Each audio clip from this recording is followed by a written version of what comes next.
Hello everyone, for the class of today we're going to see measures of location for numerical data. So what are the most important forms to measure the location of certain data? Well, the most important one, of course, and you already know it, I'm sure of it, is that the mean. The mean is the average of a certain data. For example, the equation for the mean is only the sum of every data you have in the thing you want to measure over the quantitative data. For example, if you have 1, 2, 3, 1, 1, what you are going to do to get the average of these values is that you're going to sum 1 plus 2 plus 3 plus 1 plus 1, and all of these we are going to divide it between the number of data, that in this case is 1, 2, 3, 4, 5. So that's an easy thing to do, and it's a really good way to get information of our data. What is the problem with this kind of average? Is that, for example, if we have these numbers and then we have an outliers in our data, if we add, like, for example, 500, this is going to get our average in a much higher value and will mess with our original value. And this is something that sometimes in our data, when we have outliers, these outliers can be due to fact of errors in the way we collect the data or that kind of stuff, and the average can be really affected by it. So there are other ways to also get a measurement of location. What is other way? Well, is the median. The median by design isn't affected by outliers, because, for example, in the same example, when we want to calculate the median, what we have to do is that we have to order the data. For example, in this we have 1, 1, 1, 2, 3, 500.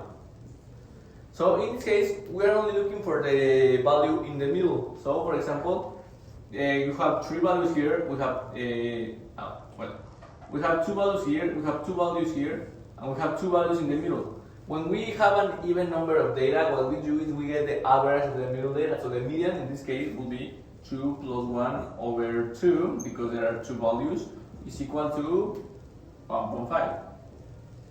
Now, if we have an odd number of data, for example, 1, 1, 1, 2, 3, 500, 501, in this case we have 3 values here, we have other 3 values here, so the median will be this. As you can notice, the median is more robust to the outliers, because they are only taking account the values in the middle, not taking really in account how the values, the streams behave. And for example, here in the mean, this 500 is going to get a really more high mean than it will be with only the first values. So this is the most important one. Now, this median, what it does is that it divides the data at the middle. So, for example, here we have two other parts of the data, and also here we have this part and this part. Now, we can even divide this even further. This is known as quartiles. Now, what happens in a quartile is that we divide our data in 4. So here, for example, in this case, we have the median in this part, but we also need to, we want to divide it in 4. So, for example, this will be another quartile, and this will be another quartile. So now that we have divided the data in 4, we can check for other values, how these behave. It's another useful thing to check for the measurement of location. And the final one, let me erase this,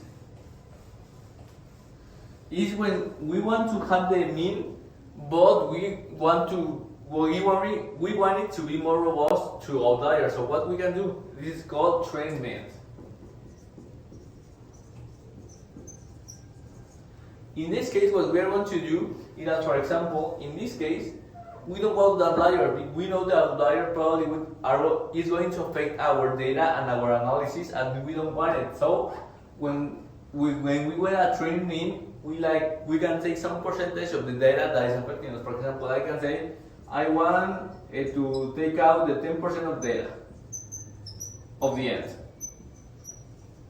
So what this means is this last part, that is going to be approximately 10% or something like that, we're going to take it out. So for example, so in this part, we're going to take this part out, and we're going to get the mean of everything else in the data.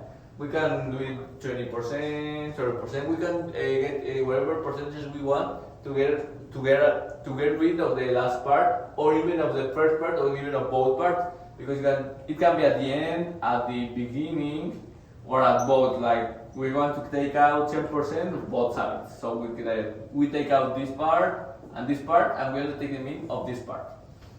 Well, with this part, we can be much more robust to outliers and have a better analysis of our data. Now, this is for numerical data. You may ask, what can we do for categorical data? Well, for categorical data, we do a little bit different.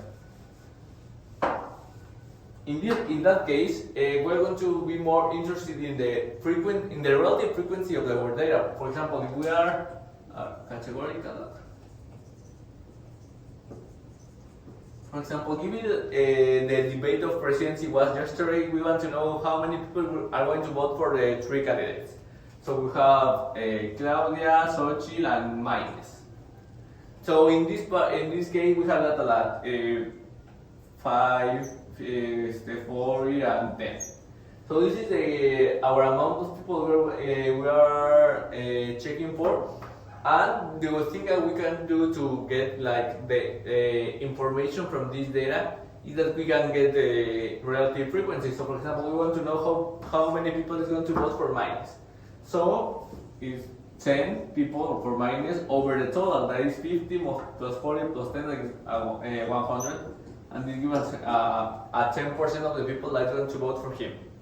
Well, this is all for the video of today, and this is the way we can get the measurement of location in an easy, and I hope this helped you. Thank you.